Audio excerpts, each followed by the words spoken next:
اندر داخل ہونے پر ایک اور دروازہ نظر آیا جو شاید غسل خانے کو کسی اور کمرے سے ملاتا تھا۔ میں نے اس دروازے پر زور آزمائی کی تو وہ دوسری جانب سے مقفل تھا۔ شاہدہ اپنی کسی فوری ضرورت کے تحت مجھے دھوکہ دے کر اس دروازے سے نکل گئی تھی، مگر میرے لیے اس کی وہ حرکت ناقابل فہم تھی۔ اگر وہ مجھے بتا کر جاتی تو بھی میں اسے روکنے پر مجبور نہیں کر سکتا تھا۔ معمولاً مجھے خیال آیا کہ کہیں وہ مجھے نئے کاٹیج میں قید کر کے فرار تو نہیں ہو گئی، لہٰذا میں تیزی سے واپس پلٹا، مگر کمرے سے نکاسی کا راستہ کھلا پا کر میری تشفی ہو گئی۔ باہر نکلنے کے بعد میں اس کمرے میں جا گھسا جو میری دانست میں دوسرے دروازے کے ذریعے غسل خانے سے ملحق تھا، مگر وہ بھی خالی ہی تھا۔ پورے مکان کا چکر لگانے پر شاہدہ کا بوڑھا خدمتگاری ہاتھ آ سکا۔ میرے لیے اس کا رویہ احترام آمیز تھا، مگر زبان کے معاملے میں ہم دونوں ہی مجبور تھے۔ نہ میں اسے اپنا مدعا سمجھا سکا، نہ ہی وہ مجھے کچھ بتا سکا۔ جلاہٹ کے عالم میں اسے تقریباً گھسیٹتا ہوا خوابگاہ میں لایا، تب کہیں اسے اندازہ ہو سکا کہ میری الجھن کا سبب کیا تھا، مگر اس کے باوجود وہ بالکل بیکار ثابت ہوا اور میں اپنا اوور کوٹ پہن کر باہر نکل پڑا۔ شاہدہ غائب ضرور ہو چکی تھی، مگر باہر اس کی کار موجود تھی۔ میری عقل چکرا کر رہ گئی۔ اگر وہ کہیں گئی ہی تھی تو اسے اتنا پراسرار رویہ اختیار کرنے کی کیا ضرورت تھی؟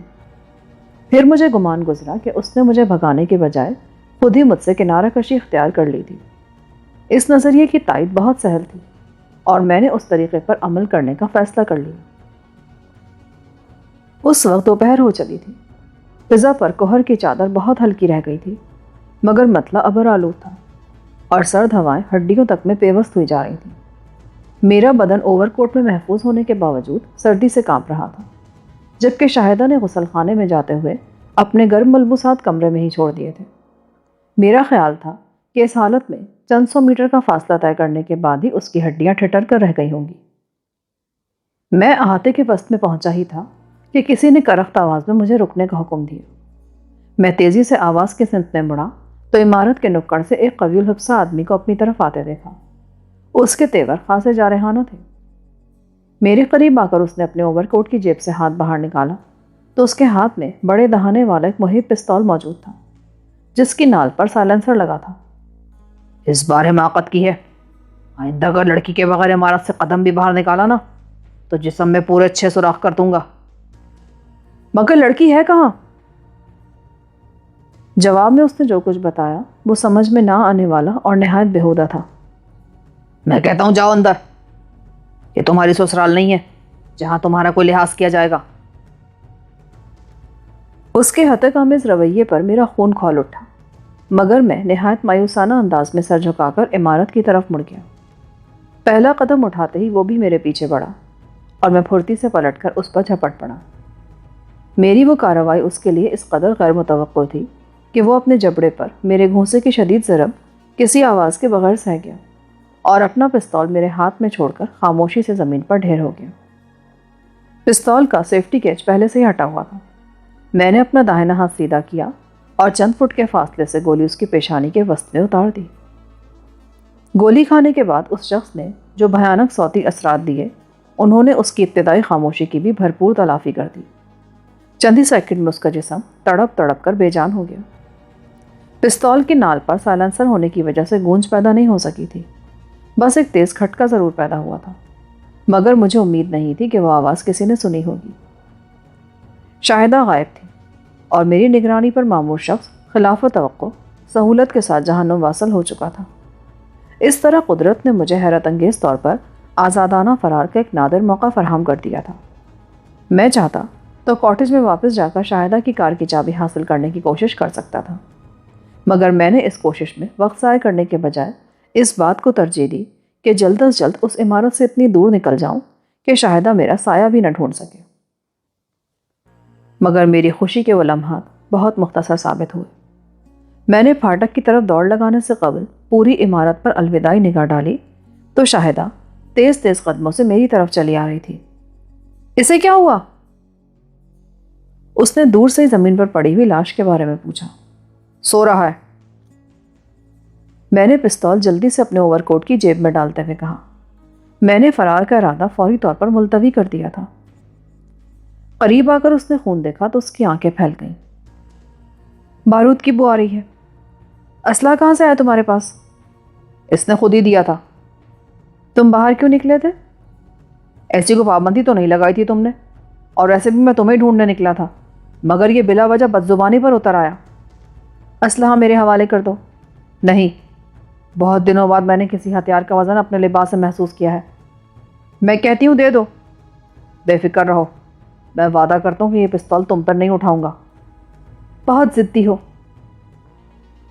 پھر وہ فضا میں یوں اچھلی جیسے اس کے پیروں میں یک بہ یک طاقتور اسپرنگ نکل آئے ہوں۔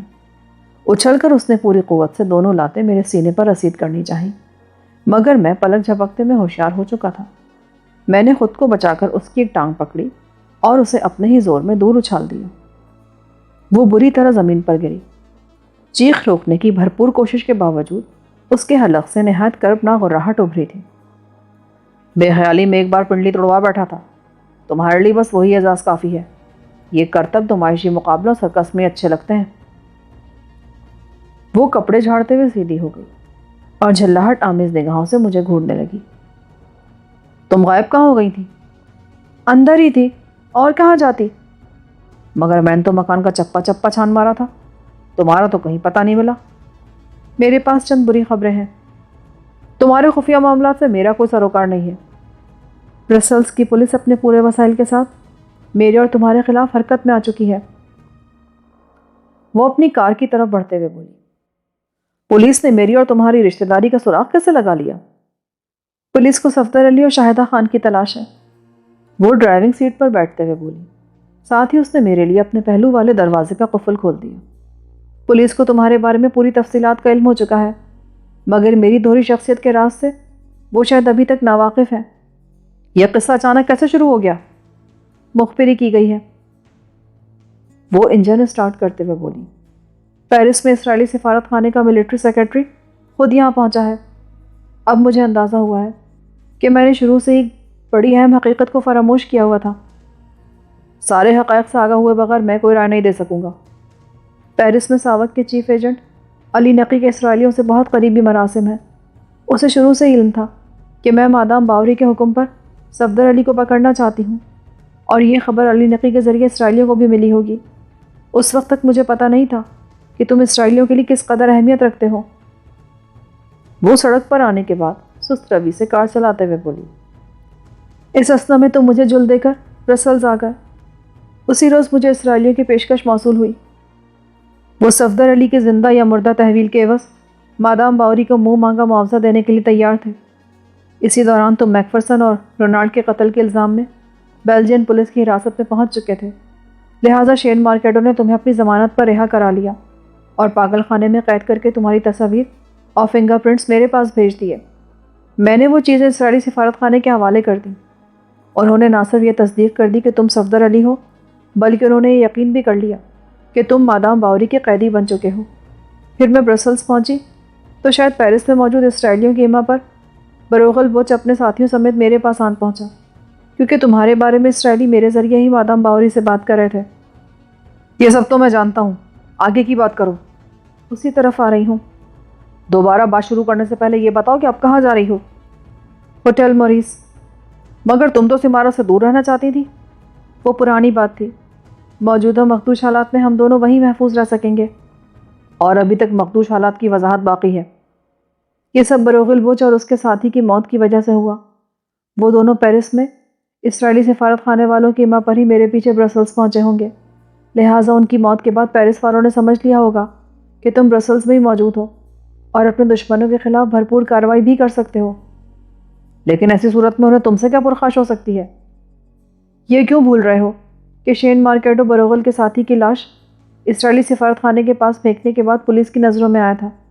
اس لاش سے شین کا تعلق ہی انہیں میری طرف سے بدزن کرنے کے لیے کافی ہے، کیونکہ زیر زمین دنیا میں بیشتر بڑے لوگ یہ جانتے ہیں کہ شین مارکیٹو برسلز میں مادام باوری کا نائب ہے۔ پیرس والے اسرائیلی سفارت خانے سے ملٹری سیکرٹری کی یہاں آمد کا مطلب ہے کہ اس بار وہ ہمیں فنا کرنے کے لیے ایڑی چوٹی کا زور لگا دیں گے۔ وہ پوری طرح سرگرم ہیں۔ انہوں نے نہ صرف پولیس کو اطلاعات فراہم کی ہیں، بلکہ خود بھی ہماری تلاش میں لگے ہوئے ہیں۔ شین کا پتہ نہیں چلا؟ مجھے ڈر ہے کہ کہیں وہ اسرائیلیوں کے ہتھے نہ چڑھ گیا ہو۔ تو پھر تو تم ہوٹل کا رخ کر کے حماقت کر رہی ہو۔ چند روز کے لیے اپنی کسی خفیہ قیام گاہ پر روپوش ہو کر تم زیادہ سکون سے حالات کا جائزہ لے سکتی ہو۔ تم ٹھیک ہی کہہ رہے ہو، شاہدہ کی حیثیت سے میرا باہر نکلنا نہایت مخدوش ہے۔ مادام باوری والی کار میں بھی تو مشکلات سے دوچار ہو سکتی ہو۔ شین مارکیڈو مادام باوری کے بارے میں صرف اسی قدر جانتا ہے کہ وہ کون سی مخصوص کار استعمال کرتی ہے۔ مگر مجھے ایک بار ہوٹل موریس جانا ہی ہوگا۔ ادھر جانا خطرناک ثابت ہو سکتا ہے۔ یہ امکان بھی تو موجود ہے کہ وہ عمارت ان کی نظروں میں آ چکی ہو اور وہ وہاں گھیرا ڈالے، مادام کی کار کی آمد کا انتظار کر رہے ہوں تاکہ رنگے ہاتھوں کامیابی حاصل کر سکیں۔ تم تو بلا وجہ مجھے خوفزدہ کر رہے ہو۔ صبح میں تمہیں وہاں لینے گئی اور پھر واپس بھی آئی، مگر میں نے تو باہر ایسی کوئی بات محسوس نہیں کی۔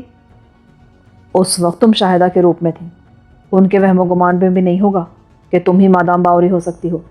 بروغ البوج کے ساتھی کی لاش سے شین مارکیڈو کے تعلق کی وجہ سے اب اسرائیلیوں کی ساری دشمنی کا رخ مادام باوری کی طرف ہو گیا ہوگا۔ ان کی نظروں میں شاہدہ تو مادام باوری کی ادنا کارکن ہے جس کا دماغ مقامی پولیس ہی درست کرے گی۔ تمہارے خدشات خاصے معقول ہیں، مگر پھر بھی مجھے ایک بار ہوٹل جانے کا خطرہ مول ہی لینا پڑے گا۔ آخر وہاں تمہاری کیا ضرورت ہے؟ مشترکہ خطرات کو سامنے پا کر وہ ذہنی خلیج دور ہو چکی تھی جو صبح کی تلخ کلامی کے بعد پیدا ہو گئی تھی۔ دراصل وہاں میرے کمرے میں کچھ ایسی دستاویزات موجود ہیں جن سے نہ صرف میری دوہری شخصیت کا راز ظاہر ہوتا ہے بلکہ میرے بہت سے ایسے ہمدردوں کے نام بھی روشنی میں آتے ہیں جو معاشرے میں نہایت عزت و احترام سے دیکھے جاتے ہیں۔ برا وقت آنے سے پہلے میں وہ تمام کاغذات برباد کر دینا چاہتی ہوں۔ میرا تو خیال تھا کہ ہوٹل موریس تمہارا مقامی مرکز ہے۔ نہیں، برسلز میں میرا ہیڈ کوارٹر ہے۔ یورپ میں ہونے والی سرگرمیاں ہوٹل سے ہی کنٹرول کی جاتی ہیں۔ تو پھر تم پچھلے دنوں پیرس میں کیا کر رہی تھی؟ گروہ میں سارے کام بٹے ہوئے ہیں، اسی لیے میرے یا کسی ایک فرد کے نہ ہونے سے رکھنا پیدا نہیں ہوتا۔ اس وقت میں ریزا کی ماں کی خواہش پر وہاں موجود تھی تاکہ عذرا جونس کو گروہ سے بالکل لاتعلق کیا جا سکے۔ 1 برس پہلے تک وہ اپنی بیوی کا نام استعمال کرتا رہا تھا، مگر جب سے میں نے اختیارات سنبھالے وہ مجھے بلیک میل کرنے لگا تھا۔ یہ طے ہو چکا تھا کہ شاہدہ کو ہوٹل موریس جانا تھا، مگر وہ یہ فیصلہ نہیں کر پائی تھی کہ اسے کس حیثیت میں ادھر کا رخ کرنا چاہیے۔ اگر وہ شاہدہ کے روپ میں ادھر جاتی تو ہوٹل کے مخصوص کمرے تک رسائی ناممکن ہو جاتی جہاں دستاویزات موجود تھیں، اور اگر وہ مادام باوری کے طور پر وہاں داخل ہوتی تو باہر پھیلے ہوئے دشمنوں کی فوری کارروائی کا امکانی خطرہ پیدا ہو جاتا۔ وہ مادام کی کار پہچانتے ہی ہوٹل پر دھاوا بول سکتے تھے۔ تفصیلی گفتگو کے بعد آخرکار اس نے اپنے خفیہ ٹھکانے سے کار ہی بدل لی۔ بلٹ پروف سیاہ کار میں ہوٹل موریس کی طرف جاتے ہوئے میں عجیب سی سنسنی کا شکار ہوتا جا رہا تھا، مگر اس کی تعویل تلاش کرنے میں کوئی کامیابی نہیں ہو رہی تھی۔ ہوٹل اس وقت 3 ہولناک خطرات میں گھرا ہوا تھا۔ ایک طرف اسرائیلی سیکرٹ سروس مادام باوری کی راہ پر تھی، دوسری طرف شاہدہ کے باعث پولیس بھی ادھر متوجہ ہو سکتی تھی، اور تیسرے خطرے نے ہوٹل موریس میں گھسنے والے تربیت یافتہ بندر کی ہنگامی ہلاکت سے جنم لیا تھا۔ تیسرا خطرہ شاہدہ کے لیے بہت مبہم تھا، مگر میں اس کے مضمرات سے پوری طرح آگاہ تھا۔ اگر وہ واقعی کو سدھارا ہوا بندر تھا تو تمام تر امکانات یہی تھے کہ وہ سیتا کا بھیجا ہوا تھا۔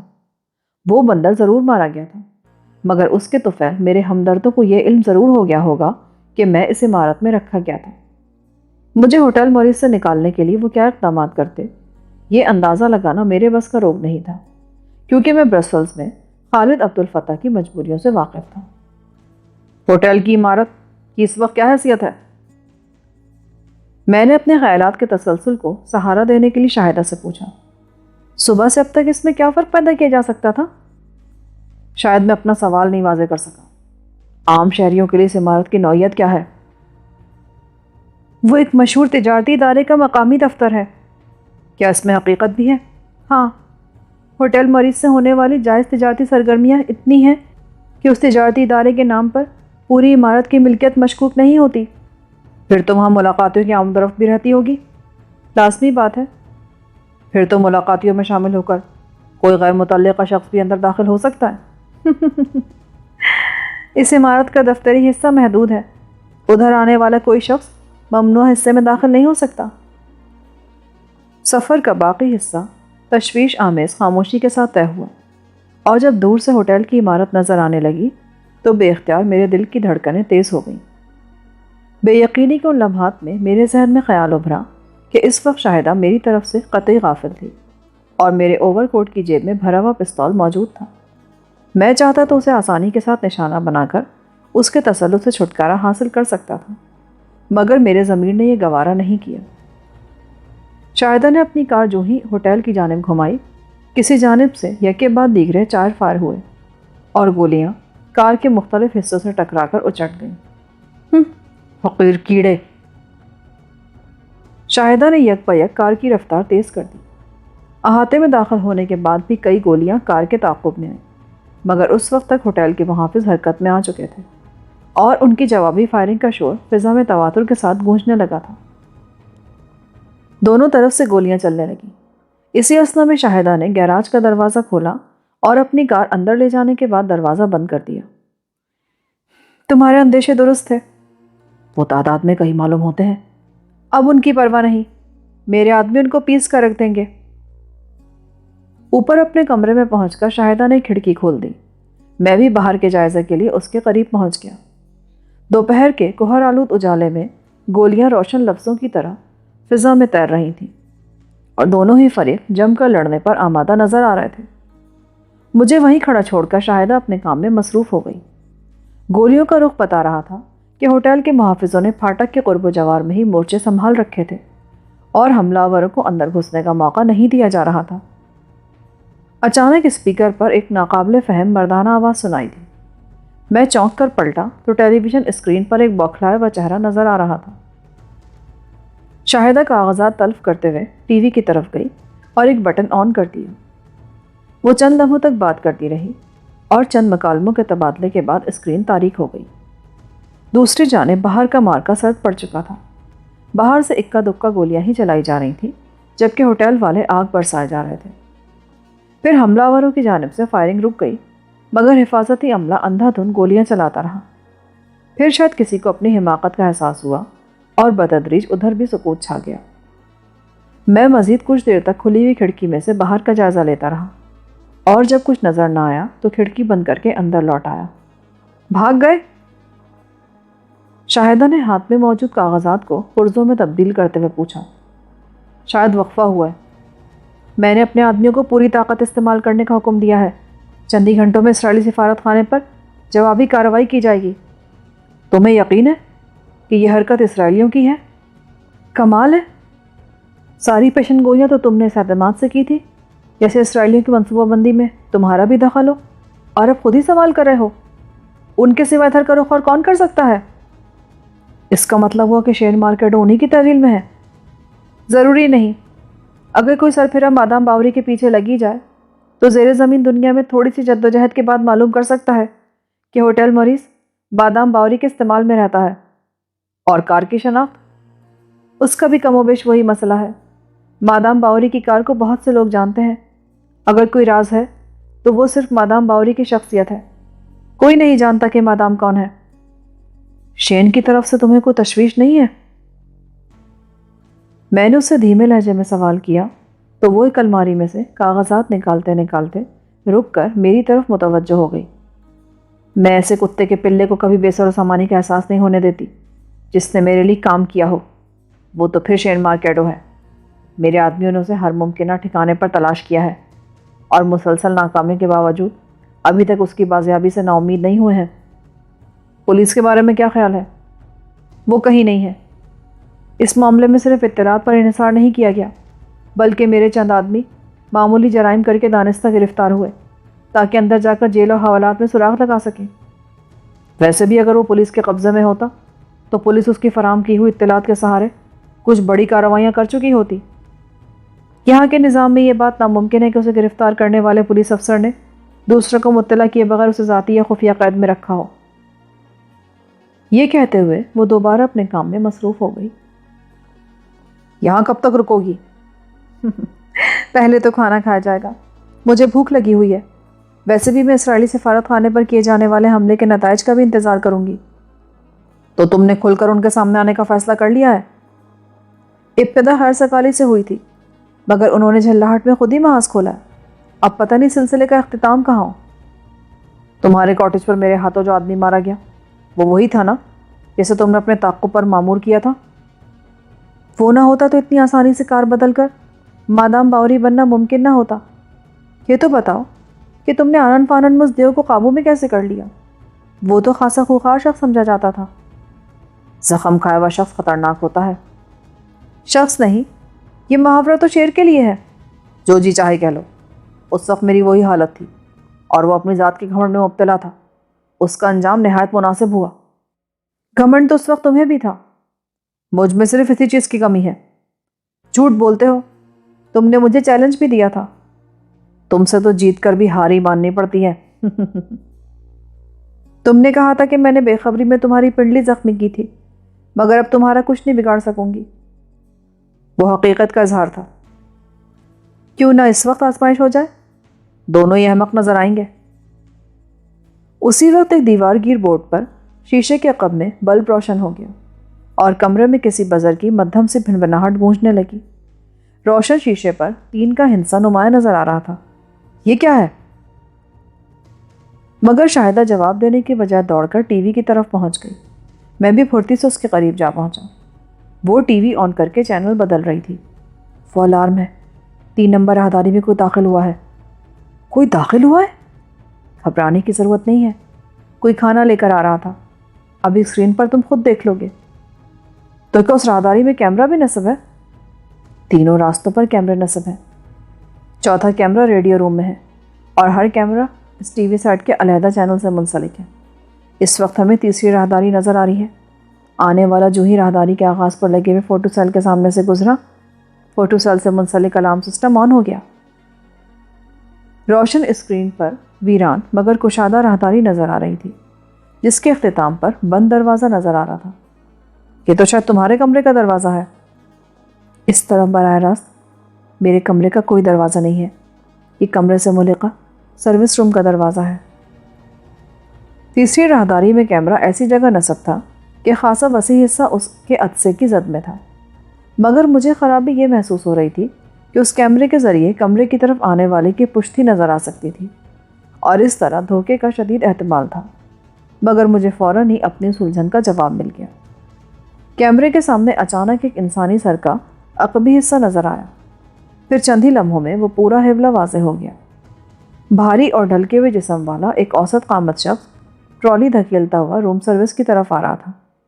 راہداری کے فرش پر بنی ہوئی ایک چوڑی سی لکیر کے قریب پہنچ کر وہ شخص واپس گھوم گیا۔ اب اس کا چہرہ اسکرین پر پوری طرح واضح تھا۔ اس نے اپنے سر کو ہلکا سا خم دیا اور پلٹ کر دوبارہ ٹرالی آگے دھکیلنے لگا۔ میرا جو آدمی اجازت پا کر ادھر آتا ہے، وہ اس لکیر پر رک کر اپنی رونمائی ضرور کرواتا ہے، اور جو شخص اس پابندی کی تعمیل نہ کرے وہ دشمن ہی ہو سکتا ہے۔ اس نے ٹی وی آف کرتے ہوئے بتایا، یہ تو بہت مضبوط انتظام ہے، مگر یہ تو بتاؤ ملحقہ کمرہ سروس روم کیوں کہلاتا ہے؟ کھانے سے دیگر ضروریات تک ہر چیز اسی کمرے میں پہنچائی جاتی ہے۔ ملازم کے رخصت ہونے کے بعد وہیں کھانا کھائیں گے۔ ایک بات اور چبھ رہی ہے، پوچھ لو وہ بھی۔ اس ترقی یافتہ فضا میں تمہارا دوڑ کر ٹی وی تک جانا کچھ معیوب سا لگتا ہے۔ مجھے خود الجھن ہو رہی ہے۔ اس کے ریموٹ کنٹرول میں کوئی نقص پیدا ہو گیا ہے، وہ آ جائے گا تو بستر پر پڑے پڑے ہی سارے کام ہو جائیں گے۔ یہ کہہ کر اس نے مسحری کے سرہانے لگا ہوا ایک بٹن دبا دیا۔ اس کے ساتھ ہی دیوار گیر بورڈ پر جلتا ہوا بلب بجھ گیا۔ اس بٹن سے صرف بلب ہی نہیں، بلکہ تیسری راہداری میں کھلنے والے دروازے کا برقی قفل بھی کھل گیا ہے۔ مجھے بورڈ کی طرف متوجہ پا کر اس نے خود ہی بٹن دبانے کے اثرات کی پوری وضاحت کر ڈالی۔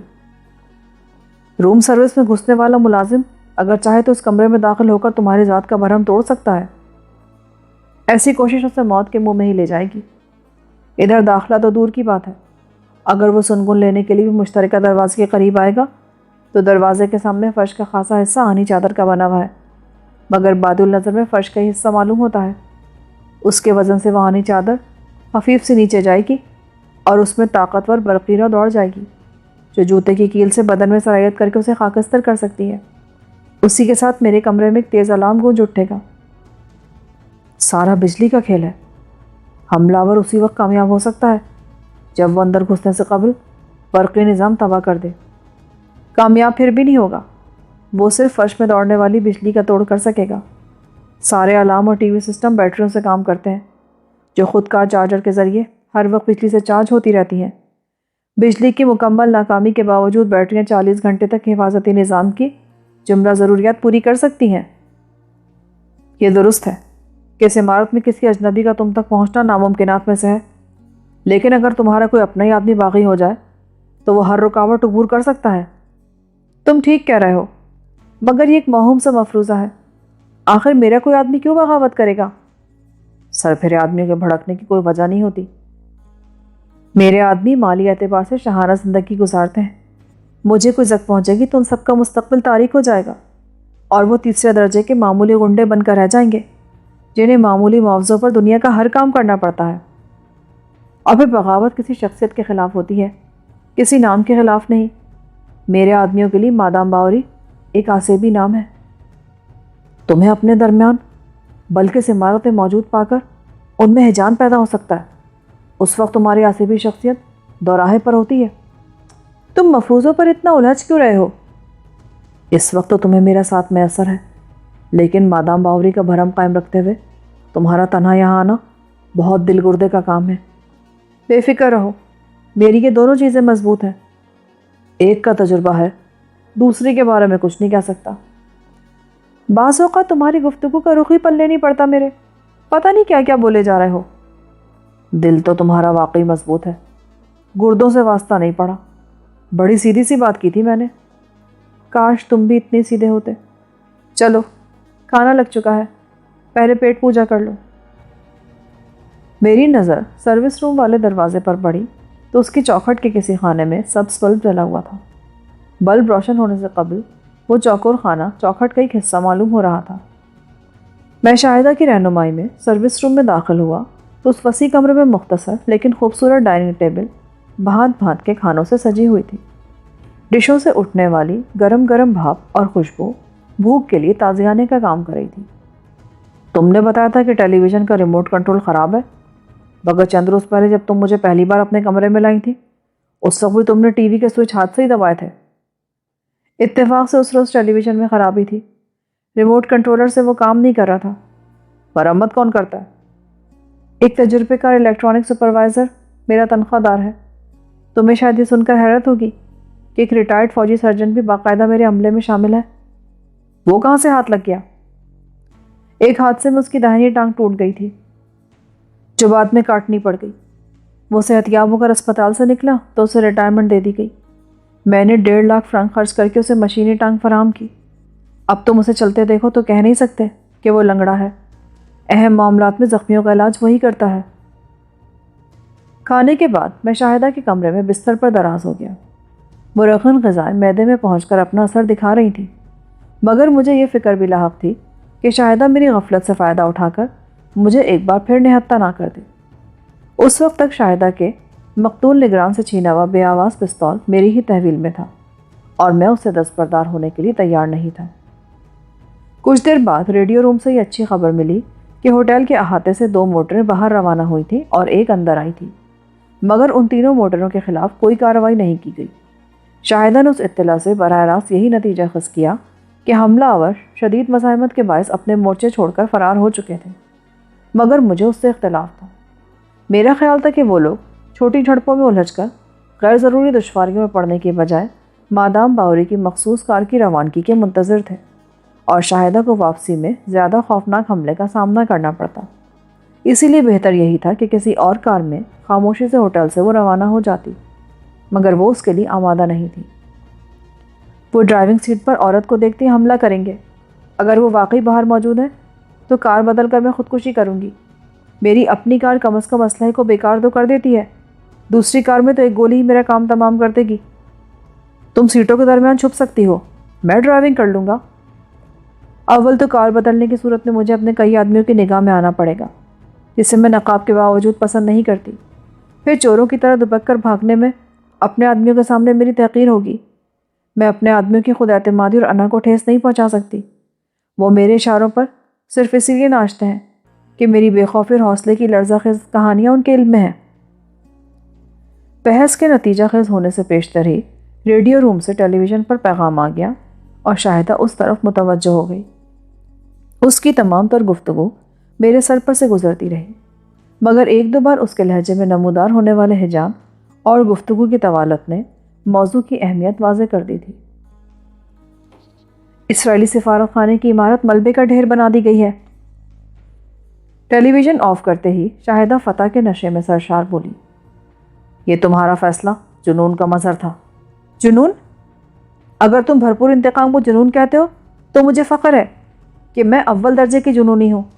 اگر میرا بس چلتا تو یہی کارروائی تل ابیب میں اسرائیلی وزیر اعظم کی قیامگاہ پر کراتی، تاکہ اسرائیلیوں کو مادام باوری کے مرتبے کا احساس ہوتا۔ تمہارا نام بھی نہیں آئے گا۔ یہ تخریبی کارروائی بھی ہمیشہ کی طرح فلسطینیوں کے سر ڈالی جائے گی۔ وہ جو چاہے پروپیگنڈا کریں، مگر ان کے بڑوں کو اصل نوعیت سمجھنے میں دیر نہیں لگے گی۔ حملے میں میرا ایک آدمی بھی پکڑا گیا ہے۔ تم یہ بتاؤ کہ تم نے میری مؤثر انتقامی کارروائی کو جنون کا نام کیوں دیا؟ اس اندھا دھند حملے میں بے شمار بے گناہ بھی مارے گئے ہوں گے۔ بے گناہ؟ سانپ کے بچے سپولیے ہوتے ہیں۔ زبانی حد تک یہودیوں سے بڑا نرم دل اور عملی طور پر ان سے زیادہ سنگ دل تمہیں روئے زمین پر ڈھونڈنے سے نہیں ملے گا۔ وہ تو سفیر کی قسمت اچھی تھی کہ حملے کے وقت وہ عمارت میں نہیں تھا، ورنہ وہ بھی جہنم واصل ہو گیا ہوتا۔ کتنے آدمی مرے ہوں گے اس حملے میں؟ میرے آدمی وہاں مردم شماری کے لیے نہیں گئے تھے، بس یہی غنیمت سمجھو کہ حملے سے آدھا گھنٹہ پیشتر ملاقاتوں کا وقت ختم ہو چکا تھا، اور اس وقت وہاں صرف سفارت خانے کا عملہ ہی باقی رہ گیا تھا۔ تفصیل اخبارات میں آ جائے گی۔ اس چکر میں تم نے شین مارکیڈو کے بعد اپنا دوسرا آدمی کھویا ہے۔ میں نے اپنے آدمیوں کو اسرائیلی سفیر کی گھات پر لگا دیا ہے۔ ہم اسے ارغمالی بنا کر اپنے آدمی چھڑائیں گے۔ شاہدہ کو مطلوبہ اطلاعات مل چکی تھیں۔ اس نے اپنی اہم دستاویزات بھی تلف کر دی تھی، لہٰذا وہ روانگی کے لیے تیار ہو گئی۔